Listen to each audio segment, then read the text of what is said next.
Hello everyone, welcome back to the daily current affair series of triple A bright academy. आज इस series को हम continue करेंगे 29 and 30 of July के current affairs के साथ।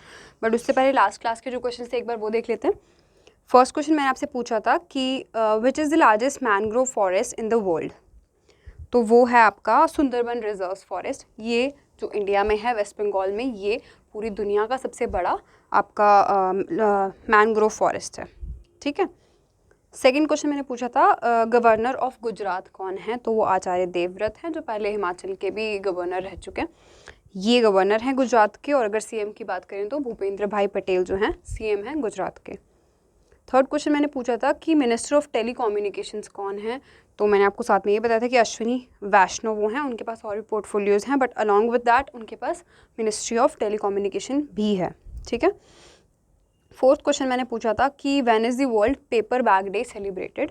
तो वो 12 जुलाई को सेलिब्रेट किया जाता है। और इसमें एक स्टूडेंट हैं विजय, जिन्होंने साथ में ये भी बताई एडिशनल इन्फॉर्मेशन कि मलाला डे भी हम सेम डे पे सेलिब्रेट करते हैं। 12 जुलाई को मलाला डे भी होता है और पेपर बैग डे भी होता है।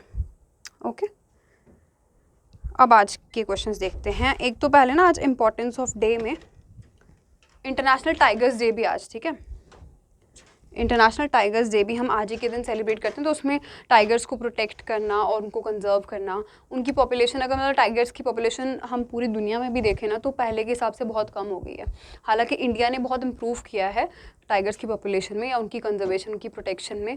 और पर अगर हम ऑल ओवर द वर्ल्ड देखें तो बहुत ही कम हो गई है पॉपुलेशन पहले के हिसाब से। तो उनको कंजर्व करके रखना, उनको प्रोटेक्ट करना, और उनको प्रोटेक्ट करना कितना ज़रूरी है इकोसिस्टम के लिए, वो सब बताता है आज का दिन। तो इसकी क्योंकि कोई थीम नहीं थी, इसलिए मैंने इसको आपको ओरली बता दिया कि इंटरनेशनल टाइगर्स डे या वर्ल्ड टाइगर डे आज हम सेलिब्रेट करते हैं। आज नहीं, पिछले कल 29 को सेलिब्रेट करते हैं हम। ठीक है।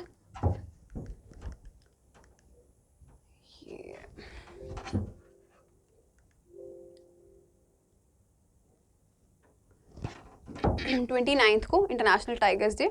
अब पहला क्वेश्चन देखेंगे अपना। India has added how many new Ramsar sites, taking the total number of Ramsar sites in India to 54। ये पूछा गया है कि इंडिया में कितनी और नई रामसर साइट्स जो हैं वो ऐड कर दी गई हैं, जिससे टोटल जो रामसर साइट्स इन इंडिया का नंबर जो बढ़ गया है वो कितना हो गया है, 54। अब इंडिया में टोटल 54 रामसर साइट्स हैं। और अभी जो नई ऐड हुई हैं वो कितनी ऐड हुई हैं, 5 नए वेटलैंड्स जो हैं इसमें ऐड हुए हैं। वेटलैंड्स और रामसर साइट्स जो हैं इसमें ऐड हुई हैं इस लिस्ट में। और अब इंडिया में टोटल जो रामसर साइट्स हैं वो 54 हो गई हैं। तो कौन कौन सी साइट्स हैं ये भी हम देखेंगे। 5 हुई हैं। ठीक है, पहले ये नंबर 49 था, अब 54 हो गया बढ़ के। ठीक है। और कन्वेंशन कौन सी, रामसर कन्वेंशन और दी कन्वेंशन ऑन वेटलैंड्स के नाम से भी इस रिपोर्ट को हम देखते हैं, इस कन्वेंशन को हम देखते हैं। तो उसमें ये चेंजेस आए हैं। न्यू जो साइट्स हैं वो कौन कौन सी हैं। पहले तो इसमें ना देखो 3 साइट्स हैं जो तमिलनाडु में ही हैं। तो आपसे ये पूछा जा सकता है कि जो नई रामसर साइट्स ऐड हुई हैं उसमें से 3 साइट्स कौन सी स्टेट में ऐड हुई हैं। तो वो तमिलनाडु में ऐड हुई हैं 3 साइट्स। ठीक है, तमिलनाडु की देख लेते हैं कौन कौन सी है। एक करिकीली बर्ड सैंक्चुरी है वहाँ की, जो इस लिस्ट में ऐड हुई है। दूसरी है पलीकरानाई मार्श रिजर्व फॉरेस्ट, ये भी इस लिस्ट में ऐड हुआ है।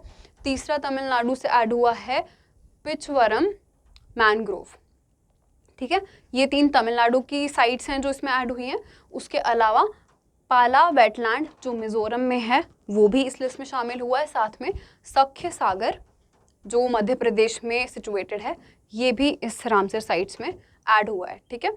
और अगर हम बात करें इसमें एडिशनल की लार्जेस्ट रामसर साइट कौन सी है इंडिया में, अभी हमने देखा ना लार्जेस्ट मैनग्रोव फॉरेस्ट भी इंडिया का सुंदरबन ही है। और लार्जेस्ट अगर रामसर साइट की बात करें इंडिया में तो वो भी सुंदरबन ही हैं जो वेस्ट बंगाल में सिचुएटेड हैं। इसके अलावा एक और इधर फैक्चुअल क्वेश्चन बनता है कि चिलिका लेक जो है ना वो एशिया की लार्जेस्ट ब्रैकिश वाटर लगून, या जिसको बोलते हैं ब्रैकिश वाटर खाड़ी जो होती है। मतलब ये ब्रैकिश वाटर वो होता है जो मतलब पीने लायक नहीं होता है पानी, है ना।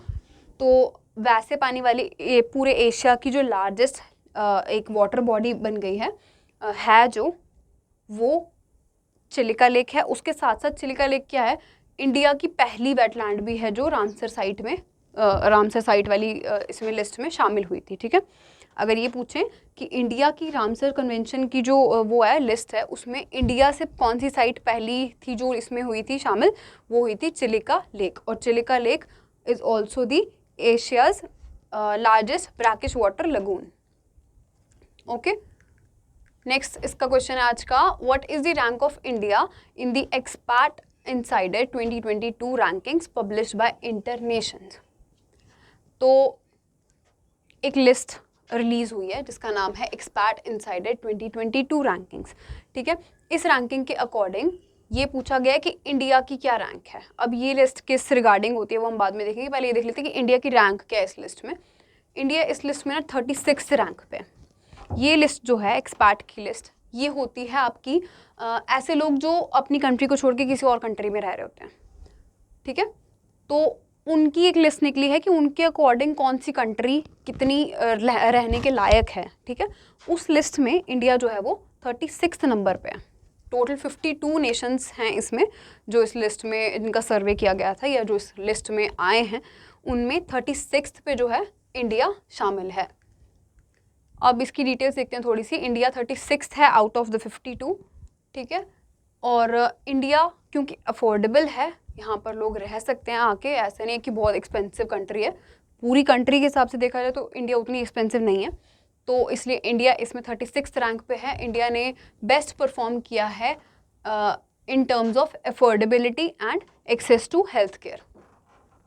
अगर हेल्थ केयर सर्विसेज की बात करें तो उसमें भी एक्सेस इंडिया में बहुत अच्छी है as compare to the other countries, तो उसमें भी इंडिया ने बहुत अच्छा परफॉर्म किया। और साथ में अफोर्डेबिलिटी की लिस्ट में भी इंडिया काफ़ी अच्छा परफॉर्म कर रही है। तो इंडिया इसमें 36 रैंक पे है आउट ऑफ 52। मैक्सिको ने इस लिस्ट में टॉप किया है, ठीक है। मैक्सिको ने टॉप किया है, फॉलोड बाय इंडोनेशिया।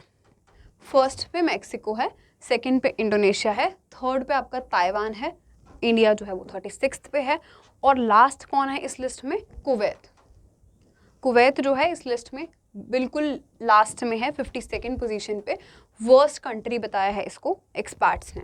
एक्सपर्ट्स वही लोग होते हैं जो बाहर रह रहे होते हैं अपनी कंट्री को छोड़ के। अब ताइवान जो थर्ड रैंक पे है उसको बेस्ट कंट्री अनाउंस किया गया है in terms of health care, ठीक है। परफॉर्म इंडिया ने भी बहुत अच्छा किया हेल्थ केयर सर्विसेज के लिए, बट ताइवान को इसमें बेस्ट कंट्री का एक तरह से खिताब मिला है। तो अगला इसमें पॉइंट है कि the countries such as Kuwait जो लास्ट है, न्यूजीलैंड जो 51st रैंक पे है, हांगकॉन्ग 50th रैंक पे है। ये लास्ट की जो 3 कंट्रीज़ हैं वो हैं, ये सब अपनी हाई कॉस्ट ऑफ लिविंग की वजह से बॉटम में है, ठीक है।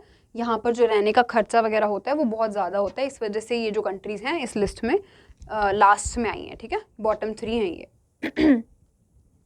इसके अलावा the experts rated India as the worst country worldwide अगर हम देखें एयर क्वालिटी के मामले में, ठीक है। जितनी भी एक्सपर्ट्स थे उन्होंने क्या कहा है कि इंडिया जो है एयर क्वालिटी के हिसाब से लास्ट कंट्री है, बिल्कुल बिल्कुल वर्स्ट कंट्री है। एयर क्वालिटी यहाँ पर बहुत ही बेकार हो गई है, इस वजह से इंडिया अगर एयर क्वालिटी के हिसाब से देखें तो इंडिया लास्ट में है। तो आपको ये याद रखना है कि आपसे जनरली पूछा गया है कि इंडिया इस लिस्ट में क्या रैंक ले रही है, या आपसे ये पूछा गया कि एयर क्वालिटी के हिसाब से क्या रैंक है इंडिया की। तो एयर क्वालिटी के हिसाब से अगर पूछेंगे तो आपको बताना है कि इंडिया लास्ट है, ठीक है। एयर क्वालिटी के हिसाब से 52nd है, ओवरऑल पूछा जाए तो 36th रैंक है इंडिया की। नेक्स्ट क्वेश्चन हमारे पास है, according to the 3rd edition of Kotak private banking Hurun leading wealthy women list 2021, who has been declared India's richest women. अब एक हुरून और कोटक महिंद्रा बैंक जो है वो मिलके एक लिस्ट लेके आते हैं जो होती है लीडिंग वेल्दी वुमेन की लिस्ट। 2021 के हिसाब से अगर देखें, मतलब लास्ट ईयर के हिसाब से अगर देखें, तो इस लिस्ट में टॉप किस वुमेन ने किया है जो कि रिचेस्ट वुमेन है इंडिया की, ये हमसे पूछा है। तो इसमें टॉप किया है रोशनी नदर ने, या रोशनी नादर ने, ठीक है। इसमें इस लिस्ट में इन्होंने टॉप किया है। सेकंड पे फाल्गुनी नायर हैं। अब रोशनी नदर HCL की हैं चेयरपर्सन, और फाल्गुनी नायर आपकी नायका की हैं। किरण मजूमदार शो आपकी बायोकॉन की हैं, और नीलिमा मोटा पार्टी जो हैं इनका देखते हैं अभी आगे, ये इस लिस्ट में नई शामिल हुई हैं, यंगेस्ट आई गेस, इस वजह से मैंने ऑप्शंस में लिया था इनको। रोशनी नदर जो हैं वो इस लिस्ट में दूसरी दूसरा साल है इनका कॉन्जिक्यूटिव जो इनको रिचेस्ट वुमेन इन इंडिया का अवार्ड मिला है। इसमें रिचेस्ट वुमेन इन इंडिया है रोशनी नदर, जो कि चेयरपर्सन है HCL टेक्नोलॉजीज़ की। ये एक IT जाइंट है, आपको पता ही होगा, IT कंपनी है HCL टेक्नोलॉजीज़, उसकी चेयरपर्सन है रोशनी नदर मल्होत्रा, पूरा नाम इनका रोशनी नदर मल्होत्रा है। तो इन्होंने अपना टाइटल रिटेन किया है, मतलब ये अपने इस पोजीशन पे बरकरार हैं, लगातार दूसरा साल है इनका रिचेस्ट वुमेन इन इंडिया बनने का। और ये अकेली ऐसी इंडियन वुमेन है जो किसी बड़ी IT कंपनी को लीड कर रही हैं, ठीक है, ये भी आपको याद रखना है। अकेली ऐसी वुमेन है जो किसी बड़ी IT कंपनी को लीड कर रही हैं या उसको चला रही हैं, चेयरपर्सन है उसकी। The list was published by Hurun report in collaboration with Kotak private banking, ठीक है, हुरून और कोटक प्राइवेट बैंकिंग ने मिलकर इस लिस्ट को रिलीज़ किया था। रोशनी नदर जो हैं उनके बाद कौन है इस लिस्ट में, टॉप वही कर रही हैं। सेकंड पे फाल्गुनी नायर हैं जो नायिका की हैं, जैसे अभी हमने डिस्कस किया ऑप्शंस में, और इन्होंने रिप्लेस कर दिया है किरण मजूमदार शॉ को। पहले किरण मजूमदार शॉ जो हैं बायोकॉन की, ये सेकंड नंबर पे थी, ठीक है, पर फाल्गुनी नायर ने उनको ओवरटेक करके आगे पहुंच गई हैं, वो सेकंड नंबर पे। थर्ड पे आ गई हैं किरण मजूमदार शॉ बायोकॉन की। और टोटल वेल्थ आपको याद करने की ज़रूरत नहीं है इसमें। इस लिस्ट के अकॉर्डिंग फाल्गुनी नायर जो हैं, ये सेकंड आई हैं जो यहाँ पे, ये richest self made women in India है, ठीक है, ये रिचेस्ट सेल्फ मेड वुमेन है जो खुद से बनी है, मतलब जिन्होंने किसी की जो इनहेरिटेड आती है ना कोई भी, मतलब जैसे इनकी सीट जो हैं अदर कंपनीज़ वगैरह, ये पहले से थी, मतलब या ये सेल्फ मेड नहीं है, जो खुद से आगे आते हैं, खुद से इस्टेब्लिश होके आगे आते हैं। उनमें से अगर देखें तो रिचेस्ट जो सेल्फ मेड वुमेन है इंडिया की, वो फाल्गुनी नायर ही हैं। और इसमें ऐसा हो सकता है, आपके ज़्यादा चांसेस ये बन सकते हैं कि फाल्गुनी नायर वाला ही क्वेश्चन आपको आएगा, आपसे ये पूछे जाने के चांसेस ज़्यादा हैं कि रिचेस्ट सेल्फ मेड वुमेन कौन सी है। ये शायद ना पूछे कि रिचेस्ट वुमेन कौन है इंडिया की, ये पूछ सकते हैं कि रिचेस्ट सेल्फ मेड कौन सी हैं, तो फाल्गुनी नायर। कंफ्यूज नहीं होना है इन दोनों के बीच में, ठीक है। ऐसे देखा जाए तो ये सेकंड नंबर पे हैं, और अगर सेल्फ मेड तो फर्स्ट पे हैं फाल्गुनी नायर, नायिका की ये CEO हैं। इसके बाद देखते हैं कनिका तेकरीवाल, एक नई इसमें शामिल हुई है लिस्ट में। 33 ईयर ओल्ड ये एक लेडी हैं जो जेट सेट गो की ओनर हैं, और ये बन गई हैं यंगेस्ट सेल्फ मेड वुमन इस लिस्ट में, ठीक है। रिचेस्ट ये हैं, और यंगेस्ट जो इस लिस्ट में शामिल हुई हैं वो हैं आपकी कनिका तेकरीवाल, ठीक है। किरण मजूमदार शॉ और सुचित्रा एला जो हैं ओनली सेल्फ मेड वुमेन हैं ऐसी जो किसी फार्मास्यूटिकल इंडस्ट्री से बिलोंग करती हैं इस लिस्ट में, ठीक है। किरण मजूमदार शॉ और सुचित्रा एला, ये आपको याद रखना है। नेक्स्ट क्वेश्चन हमारे पास है, which Indian state has introduce India's first teaching robot named eagle to teach students. अब ये फर्स्ट वाला क्वेश्चन है, हमेशा फर्स्ट वाले क्वेश्चन ज़्यादा इंपॉर्टेंट होते हैं। तो हमसे क्वेश्चन ने पूछा है कि इंडिया की कौन सी ऐसी स्टेट बन गई जो पहली स्टेट होगी है जिसमें ईगल नाम से जो रोबोट्स हैं वो इंट्रोड्यूस कर दिए गए हैं, ताकि वो स्टूडेंट्स को टीच कर सकें या उसमें असिस्ट कर सकें टीचर्स को, ठीक है। मतलब टीचिंग असिस्टेंट्स हो गए हैं एक तरह से, या फिर टीचर्स हो गए हैं। तो ये जो ईगल नाम के रोबोट्स हैं ये किस स्टेट में आए हैं, ये तेलंगाना में इंट्रोड्यूस किए गए हैं, ठीक है। तेलंगाना हैदराबाद का ना एक स्कूल है जिसका नाम है इंडस इंटरनेशनल स्कूल, ठीक है। इंडस इंटरनेशनल स्कूल इन हैदराबाद तेलंगाना ने इंट्रोड्यूस किया है ये इंडिया का फर्स्ट टीचिंग रोबोट। अब इसका नाम भी आपके लिए जानना इंपॉर्टेंट है, ये भी पूछा जा सकता है कि इंडिया का फर्स्ट टीचिंग रोबोट कौन सा है, कहाँ पर लॉन्च हुआ है। तो कौन सा है, ईगल है, ठीक है। किसने लॉन्च किया है, स्कूल का नाम भी इंपॉर्टेंट है, इंडस इंटरनेशनल, और कहाँ पर लॉन्च हुआ है, हैदराबाद तेलंगाना में। ये स्टूडेंट्स को टीच करने में भी हेल्प करेगा, और साथ में ह्यूमनॉइड रोबोट्स जो हैं वो डेवलप किसने किया है, इंडस स्कूल ने ही, इंडस कंपनी ने इसको वो किया, आपका डेवलप किया है। और ये जो टीचर्स हैं उनको टीचिंग में असिस्ट भी करेगा और टीच भी करेगा, ठीक है। टीच करने का भी, इसको अगर स्टैंड अलोन मोड पे छोड़ दिया जाए तो ये टीच करने की भी कैपेबिलिटी रखता है। किस क्लास से लेके किस क्लास तक के बच्चे ये रोबोट पढ़ा सकता है, क्लास 5th से लेके क्लास +1 तक, 5th to 11th तक के बच्चे ये रोबोट्स जो हैं वो टीच करने की एलिजिबिलिटी रखते हैं। The students deployed the school deployed a total of 21 teaching robots. ये जो स्कूल है इसने एक ही स्कूल में नहीं, इसके अलग अलग ब्रांचेस हैं हैदराबाद, बेंगलुरु और पुणे में। उन सब ब्रांचेस में इसने टोटल 21 टीचिंग रोबोट्स जो हैं वो अपॉइंट कर दिए हैं ताकि वहाँ पर जो टीचिंग है उसमें हेल्प हो सके, ठीक है। Children can connect with these robots, कैसे? अपने मोबाइल्स और लैपटॉप्स के थ्रू जो बच्चे हैं इन रोबोट्स के साथ कनेक्ट कर सकते हैं। The robots are capable of teaching the students of this in this class. आपको क्लास याद रखनी है, 5th से लेकर 11th क्लास तक के बच्चों को ये जो रोबोट्स हैं ये पढ़ा सकते हैं, ठीक है। नाम याद रखना है, जगह का नाम याद रखना है। 5th क्वेश्चन है, अकॉर्डिंग टू द कंतर India report which company has a top ranking for most chosen FMCG brands in India? Following में से कोई एक कंपनी है जो कंतर इंडिया रिपोर्ट के अकॉर्डिंग बेस्ट या मोस्ट चूजन, जो जिसको सबसे ज़्यादा प्रेफरेबल समझेंगे, वो FMCG ब्रांड बन गई है, fast moving consumer good brand बन गई है इंडिया की। तो वो पार्ले बनी है, ठीक है। पार्ले जी के बिस्किट्स आते हैं ना, वही कंपनी है ये पार्ले। ये सबसे ज़्यादा ऐसी प्रेफरेबल कंपनी बनी है पूरे इंडिया की, और ये लगातार 10 साल से यही इस लिस्ट पे टॉप पे है, ठीक है।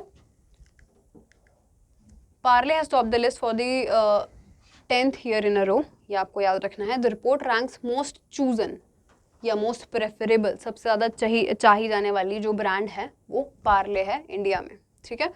कोको कोला ने ग्लोबली टॉप किया है इस लिस्ट को, वो वर्ल्ड की most chosen brand 7th year के लिए बन गई है। इंडिया में पार्ले है, और अगर पूरे वर्ल्ड का पूछें तो 7th साल हो गया है कोको कोला को इस लिस्ट पे टॉप करते हुए।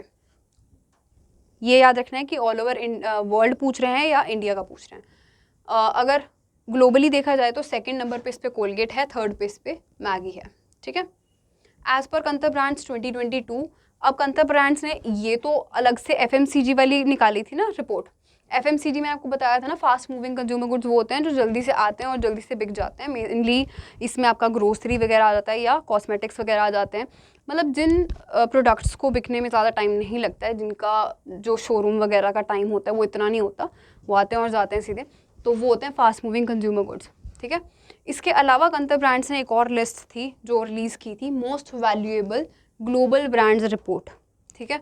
इस रिपोर्ट में इंडिया की 4 कंपनीज आई थी। ये अलग से पॉइंट है, बट क्योंकि कंतर ब्रांड्स ने ही किया था और ये रिलेटेड न्यूज़ है तो हमने ये भी यहीं पे कवर कर लिया। Most valuable global brands report में इंडिया की 4 कंपनी शामिल हुई थी। TCS टॉप पे थी, उसके बाद HDFC बैंक 2nd नंबर पे था, 3rd पे इन्फोसिस थी और 4th पे आपकी LIC थी, ठीक है। ये टॉप 100 ग्लोबल बिगेस्ट ब्रांड्स में इंडिया की 4 कंपनीज थी। और अगर ग्लोबली देखें तो एप्पल ने इस लिस्ट को टॉप किया था, followed by Google, Amazon and Microsoft. Okay, India में TCS ने इसमें टॉप किया था, ये याद रखना है आपको। 6th क्वेश्चन है आपका कि which state flagged off a rath yatra Mukhyamantri Mahtari Nyay Rath to make women aware of legal rights. अब जो भी महिलाएं हैं उनको लीगल राइट्स के लिए अवेयर करने के लिए किसी एक स्टेट ने एक स्कीम या एक रथ यात्रा लॉन्च की है जिसका नाम है मुख्यमंत्री महतारी न्याय रथ, ठीक है। न्याय रथ है तो मतलब कि लीगल अवेयरनेस के लिए ये जो कैंपेन है एक तरह से इसको लॉन्च किया गया है। किस स्टेट ने किया इसको लॉन्च? छत्तीसगढ़ ने, ठीक है। छत्तीसगढ़ ने इसको लॉन्च किया है। जो CM है छत्तीसगढ़ के भूपेश बघेल, इन्होंने इस रथ यात्रा को फ्लैग किया था, मतलब शुरू किया था, ताकि जो लीगल अवेयरनेस है महिलाओं में उसको बढ़ाया जा सके, ठीक है। तो सेकेंड इसमें पॉइंट में भी यही दिया गया है कि to make women of the state aware of their constitutional rights and laws. जितनी भी विमेन हैं उनके कॉन्स्टिट्यूशनल राइट्स क्या हैं, जो कॉन्स्टिट्यूशन में उनके लिए राइट्स दिए गए हैं वो क्या क्या हैं, क्या क्या उनके हक हैं, वो लॉज को कितना ज़्यादा बेहतर जान सकती हैं, वो इसका मेन पर्पज़ रहेगा। लॉज की सारी इन्फॉर्मेशन इनको प्रोवाइड की जाएगी लेडीज़ को। ये जो रथ यात्रा है ये एम कर रही है to create the mass awareness about the legal provisions and constitutional rights of women, ये सेम ही पॉइंट है। थर्ड इसका नेक्स्ट पॉइंट है कि information regarding women's rights and concerning laws will be spread through. कैसे करेंगे ये जो इन्फॉर्मेशन इसको स्प्रेड? शॉर्ट फिल्म्स के थ्रू या मैसेजेस या ब्रोशर्स के थ्रू। अलग अलग ब्रोशर्स बांटे जाएंगे, मैसेजेस, चाहे फिर वो जैसे रथ यात्रा है तो जब वो जा रहे हैं तो वो स्लोगन्स वगैरह बोल रहे हैं उसके थ्रू अलग अलग मैसेजेस दिए जाएंगे। शॉर्ट फिल्म्स वगैरह के थ्रू भी जो लीगल अवेयरनेस है उसको स्प्रेड किया जाएगा। अब CM हमने देख लिया छत्तीसगढ़ के कौन है, भूपेश बघेल। गवर्नर वहाँ की हैं अनुसुईया उइके, ठीक है। नेक्स्ट पॉइंटर्स देखते हैं हम आज के। नेशनल स्किल डेवलपमेंट कॉर्पोरेशन जो है उसने लॉ सीखो नाम की एक लीगल एजुकेशन स्टार्टअप है, उसके साथ कोलैब किया है ताकि वो world class skill development program एक इंट्रोड्यूस कर सके। ठीक है, इसमें जो स्किल्ड मैन पावर होगी इंडिया की, मतलब जो स्किल्ड वर्कर्स होंगे इंडिया के, उनको बढ़ाया जाएगा। ठीक है, मतलब ज़्यादा से ज़्यादा वर्कर्स को स्किल्ड बनाया जाएगा ताकि जैसे यहाँ पे स्किल्ड वर्कर्स की जितनी डिमांड है उसको फुलफिल किया जा सके। बेसिकली इसका यही एक पर्पज़ रहेगा कि जो भी स्किल्ड वर्कर्स हैं उनको और बढ़ाया जा सके। ठीक है, नेशनल स्किल डेवलपमेंट कॉर्पोरेशन ने किया है ये कोलैब किसके साथ? लॉ सीखो के साथ। ओके, नेक्स्ट पॉइंट है Bajram Begaj takes oath as the new president of Albania. इन्होंने सक्सीड किसको किया है? इलीर मेटा को। ये हमने डिस्कस भी किया था कि इनको जब इलेक्ट किया गया था इस पोजीशन के लिए, अब इन्होंने ओथ ले ली है as the president of Albania. तो आपको याद रखना है बजराम बेगस जो हैं वो नए प्रेसिडेंट बन गए हैं अल्बेनिया के। नेक्स्ट पॉइंट है हमारे पास, और ये काफ़ी इंपॉर्टेंट है, ये हो सकता है ओबिचुरीज में आपका ये क्वेश्चन बने क्योंकि काफ़ी फेमस पर्सनालिटी थी ये। सुशोवन बनर्जी, जिनको बंगाल का 1 रुपी डॉक्टर भी कहते थे। ये जो ट्राइबल्स हैं ना वहाँ के बंगाल के, उनके लिए सिर्फ 1 रुपी में सारी मेडिकल सर्विसेज वगैरह प्रोवाइड करवाते थे ये जो डॉक्टर थे। ठीक है, इनको पद्मश्री भी मिला था। सुशोवन बनर्जी इनका नाम था, 1 रुपी डॉक्टर के नाम से ये बंगाल में फेमस थे, वेस्ट बंगाल के ही डॉक्टर थे ये। तो ये आपको याद रखना है। ठीक है, क्योंकि ट्राइबल्स के लिए इन्होंने इतना बड़ा एक स्टेप उठाया था, तो ये इनका ऑबिचुरी का आना बनता है एग्जाम में ज़्यादा।